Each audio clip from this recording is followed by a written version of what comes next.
안녕하세요. 저는 한국핵융합에너지연구원 K스타 연구본부 전류구동 연구팀의 류현호라고 합니다.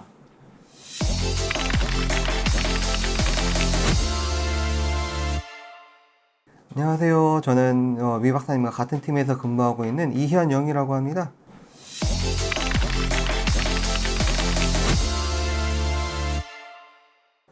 위 박사님하고 같이 전자기파를 이용해서 핵융합 플라즈마의 가열 및 전류구동 연구를 지금 수행하고 있습니다.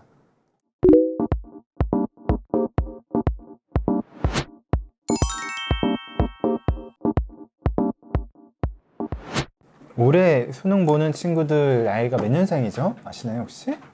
올해가 21년이니까 2학번이 되는 건가요, 그러면? 그러면 몇 년도에 태어난 친구들인 거죠? 2003년생인 것 같은데 2003년생.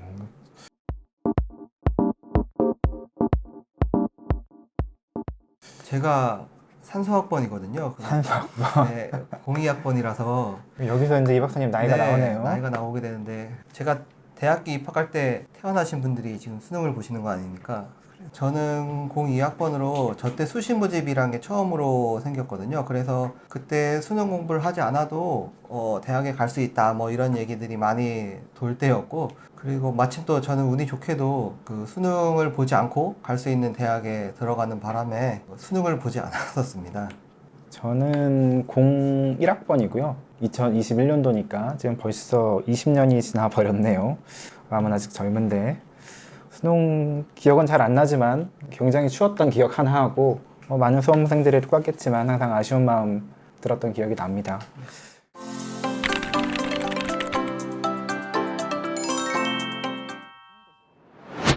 지금 모의고사 문제 보고 깜짝 놀랐어요. 이거 진짜 모의고사 맞죠? 요즘 학생들이 이런 문제를 정말 푸는 거죠. 이 문제는 전반적으로 핵융합하고 핵분열 관련된 문제인데 아무래도 대학원에서 핵융합을 전공하신 이 박사님이 설명해 주시는 게 좋아 보이네요. 아주 쉽게 설명 부탁드려요. 아주 쉽게 설명해 드려요. 저도 이해할 수 있게. 네.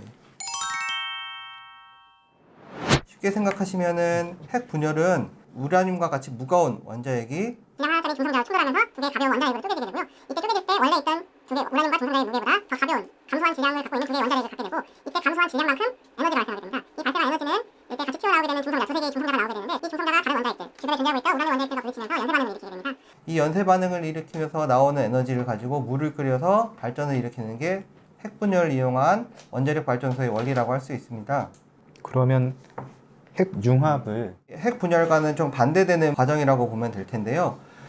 수소핵과 같이 가벼운 원자핵이 서로의 플러스 원자를 갖고 있을 때 서로 부딪혀야 되는데 자석과 같이 부딪히지 못하고 서로 떨어지게 되거든요. 하지만 어떤 방식으로 이 둘이 부딪히게 되면 부딪히게 될 때 나오는 감소한 질량에 의해서 발생하는 중성자가 많은 에너지를 갖게 되고, 이 운동 에너지가 물을 끓이고 똑같이 전기를 만들어내는 것이 핵융합 발전의 원리라고 할 수 있습니다.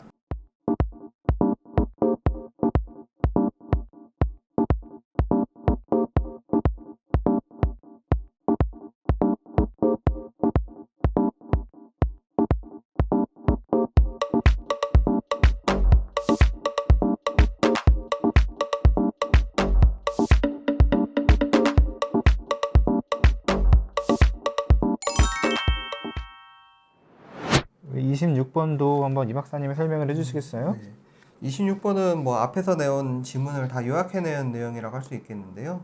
1번, 2번, 3번 하나씩 문제를 볼게요. 양성자의 질량과 중성자의 질량을 더한 것을 질량수라고 한다. 요거는 조금 애매모호합니다. 왜냐면 양성자와 중성자의 모든 질량을 다 더한 숫자를 다 질량수라고 해야 되는데 하나씩만 표현하는 것 같은 느낌이라고 할까? 그래서 1번은 약간 좀 애매모호하다고 볼 수 있고요. 2번 문항을 보게 될 경우에는 원자핵과 전자 사이에는 청력이 작용한다고 했는데, 원자핵은 플러스 입자를 가지고 있고 전자는 마이너스 입자를 가지고 있습니다. 그러니까 당연하게도 플러스와 마이너스는 서로 끌어당기는 힘이니까 인력이 작용하는 거겠죠. 그러니까 2번은 잘못된 것입니다. 3번은 원자핵의 결합 에너지는 핵자당 결합 에너지를 질량수로 나눈 것이다. 자, 이건 지문에 그대로 나와 있습니다. 핵자당 결합 에너지가 원자핵의 결합 에너지를 질량수로 나눈 것이다. 다음 4번은 질량 에너지 등가 원칙에 따르면 질량은 에너지의 광속에 곱함과 같다. 그래서 질량은 에너지의 광속에 제곱을 곱한 것이 아니라 아까 전에 말씀드렸지만 E는 MC 제곱이죠. 에너지는 질량의 광속의 제곱을 곱한 값과 같다. 요게 답이 되는 거고요. 요거는 잘못된 표현이 되겠습니다. 마지막으로 5번이 이제 핵융합이나 핵분열이던 가장 기본적인 원리가 되는데, 줄어든 질량이 전환된 에너지 크기가 핵자들로 분리할 때 필요한 에너지의 크기와 같다는 이 답이 되는 것이겠고요. 그래서 정답은 5번이군요. 네, 그래서 정답은 5번.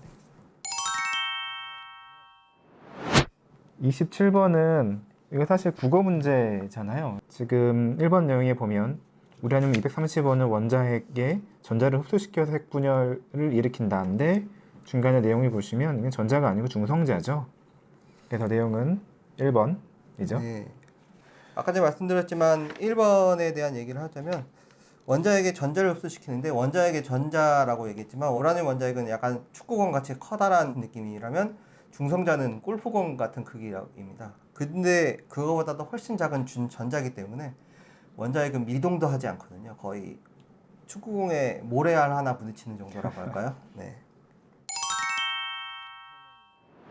29번 문제가 A가 태양 핵융합에 대한 내용이고, B가 지구에서 일어날 수 있는 DT 핵융합에 대한 얘기를 하고 있습니다. 1번 같은 경우에는 헬륨 A의 과정, 태양에 의해서 발생할 수 있는 핵 조건에 의해서 원자의 개수가 늘어난다 라는 거는 맞게 되는 것입니다. B가 DT 핵융합에 대한 내용이니까 B도 당연히 맞게 되는 거고, 3번과 4번 내용은 핵융합에 대한 기본적인 원리입니다. 아까 전에 말씀드렸듯이 질량 결손이 일어나고 그 줄어든 질량만큼 에너지를 발생하게 된다라는 내용이 되고요. 5번이 이제 틀린 내용이 되게 되는데, 5번에서 나온 조건이 태양은 더 낮은 온도에서 핵융합이 일어날 수 있지만 지구상에서는 이거보다 훨씬 더 높은 조건에서 일어나게 됩니다. 그 중에서도 아마 자막에 나오겠지만 DT 핵융합이 가장 조건이 쉽다고 알려져 있고요. 그 조건을 맞추기 위해서 필요한 온도를 계산을 해 보았더니 1억 도씨 정도가 된다고 합니다. 1억도가 제일 쉬운 거군요. 네, 제일 쉬운 조건이라서 하는 거고요. 쉬운 게 1억도. 그래서 DD나 DT, 디헬륨3 등 여러 가지 조건이 있지만 그 중에서도 저희가 타겟으로 하고 있는 건 DT 핵융합을 하고 있고요.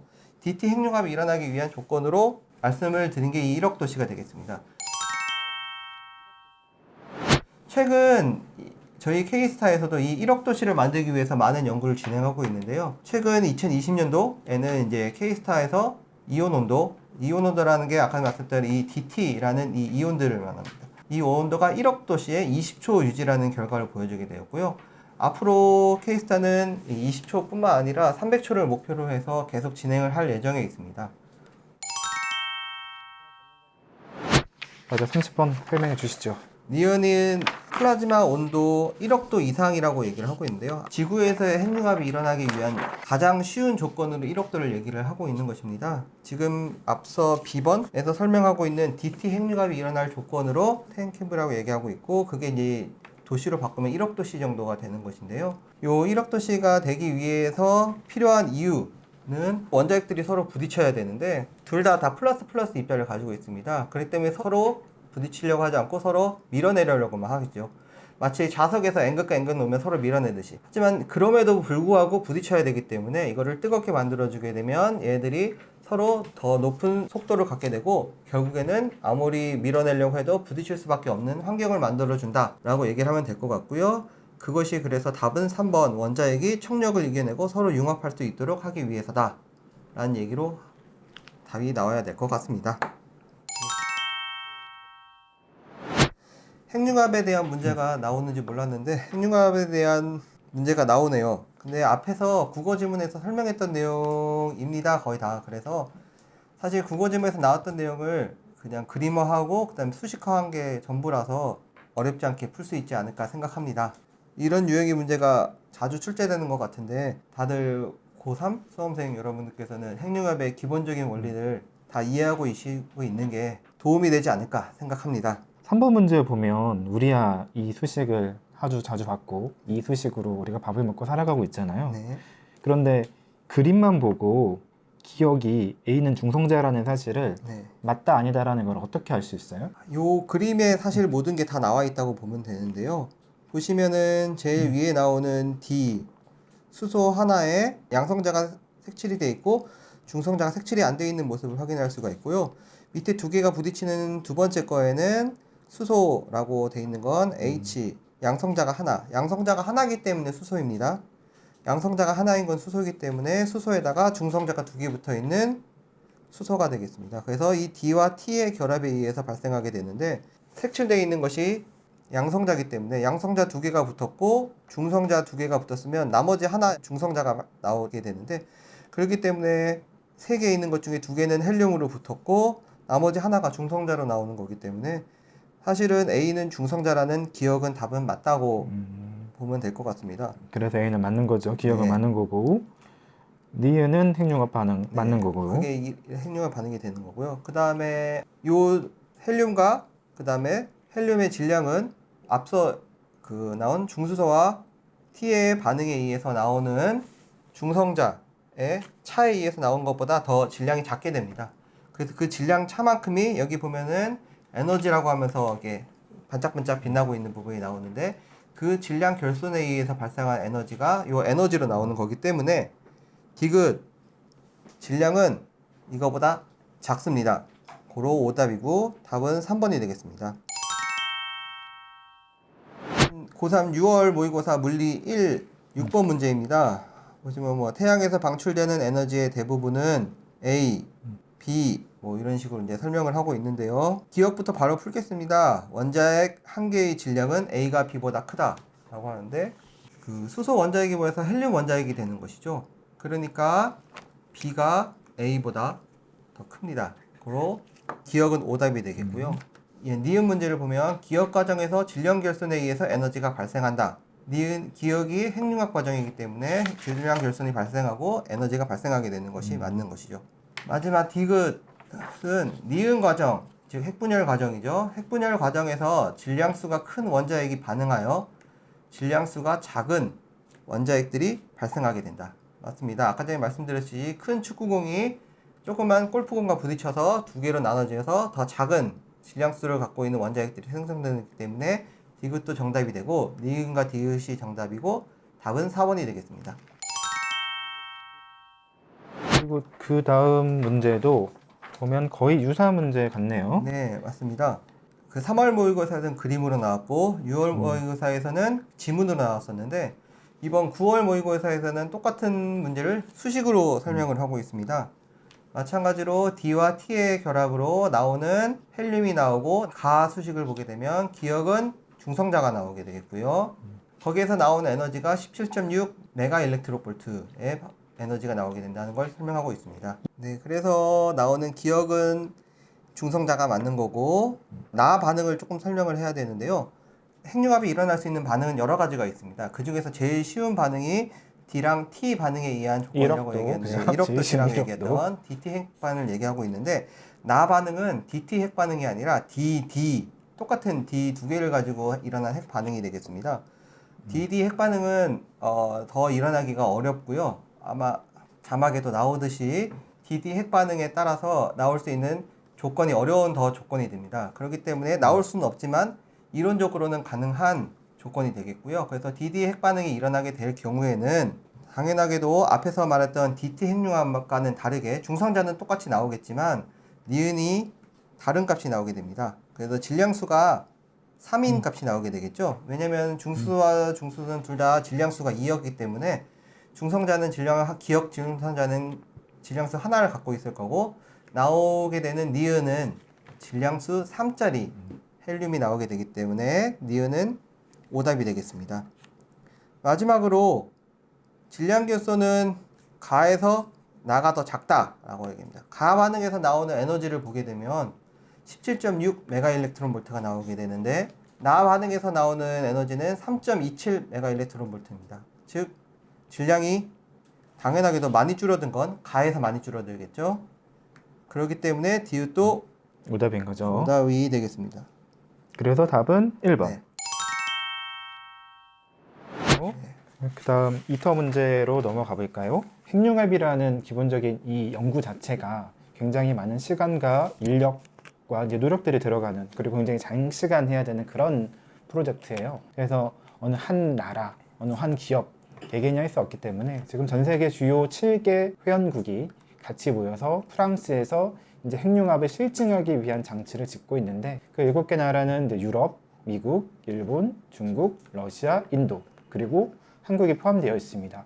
지금 현재 장치는 건설 중에 있고요. 실제로 지금 건설 막바지 단계에 있는 걸로 알고 있고 목표하기로는 2025년도에 퍼스트 플라즈마를 하기를 목표로 하고 있는 걸로 알고 있습니다. K스타의 성공을 바탕으로 해서 이터도 초전도 자석을 이용을 하고 있는 것이고요. 현재 이게 K스타를 지으실 때 일하셨던 많은 분들이 이터에 가서도 똑같이 건설해서 많은 역할을 하고 계십니다. 다들 아시겠지만 한국이 가지고 있는 뛰어난 제조업, 건설업, 기술, 중장비 이런 것들이 많은 역할을 하고 있다고 볼 수 있는 것이죠. 그리고 내용을 보면 주파수라는 내용들이 있고 그리고 진동수, 가시광선, 뭐 전자기파, X선 이런 얘기들이 나와 있어요. 주파수가 높으면 파장은 짧고 파장이 길면 주파수는 낮고 그 관점에서 보면 지금 1번에서 기역에 해당하는 진동수 A가 C보다 크다. 그러면 A는 10의 마이너스 9승5도고 C는 10의 마이너스 3승5도니까 반비례 관계니까 이거 맞는 거고 B 같은 경우에는 자외선하고 적외선하고 중간에 있는 파장 흔히 이제 가시광선이라고 하는 거죠. 이것도 맞는 거고 그리고 디귿 나장치에서 송수신하는 정자기파는 X선이다. 이건 뭐 저희 집 딸도 알 것 같아요. 집에서 많이 쓰시는 와이파이 기계죠. 그래서 답은 기억하고 니은이 맞기 때문에 3번이 맞는 것 같네요. 2021년도 6월 모의고사 물리 1-4번 문제를 보면 이 내용도 똑같은 거죠. 이 파장이 실제로 우리 생활에서 어떤 제품과 연계가 되는가 그런 걸 물어보는 질문 같아요. 지금 보면 병원에 가서 쓰는 이제 보통 우리가 암치료기 보통 이 대역이 이제 X선을 많이 쓰는데 X선 대역이기 때문에 암치료기에 있죠. 그래서 일단 A는 암치료기라서 3번 혹은 4번이 정답일 테고 그리고 B하고 C가 남아 있는데 전자레인지는 이제 너무 많이 들고 있어서 집에서 대부분 2.45GHz를 쓰고 있다는 사실을 아마 많이 알고 계실 거예요. 근데 라디오도 그냥 아주 쉽게 생각하시면 저희 뭐 FM 라디오 뭐 107점 몇 헤르츠 이런 얘기들 99점 몇 메가헤르츠 이런 얘기 많이 들었잖아요. 근데 아까 이 박사님이 메가는 10의 6승 기가는 10의 9승이라고 했기 때문에 파장 관점에서 보면 C가 파장이 더 높기 때문에 주파수는 더 낮은 데죠. 그래서 아까 메가헤르츠가 맞을 테고 B는 아까 2.45기가 B가 전자레인지고 C가 라디오. 그래서 답은 4번 같네요. 지금 와서 돌이켜서 생각해보면 물리 1, 2 교과서에 나오는 내용이 굉장히 중요한 내용이고 핵심적이고 간단하게 써져 있는 겁니다. 그러니까 이 부분에 대한 그 공부를 철저하게 하시고 수능에서 좋은 성과를 거두시길 기대하겠습니다. 조금이라도 도움이 됐으면 좋겠습니다. 지금 요즘 수능 공부하시는 우리 수험생분들 굉장히 고생하신다는 말씀 다시 한번 전해드리고 더운 날씨에 건강 잃지 마시고 보고 외울 수 있는 것들보다는 원리를 이해해 놓으면 오래 가고 또 그 응용도 쉽기 때문에 그런 부분에서 이제 남은 수능 공부 50일, 60일도 중요하지만 원리를 잘 이해하셔서 그 다음 대학 가시고 나중에 회사 가셔도 배웠던 것들을 꼭 써먹을 수 있는 그런 지식이 되기를 바랍니다. 네, 좋아요, 구독하기 눌러주세요. 알림 설정도 해야 되는데.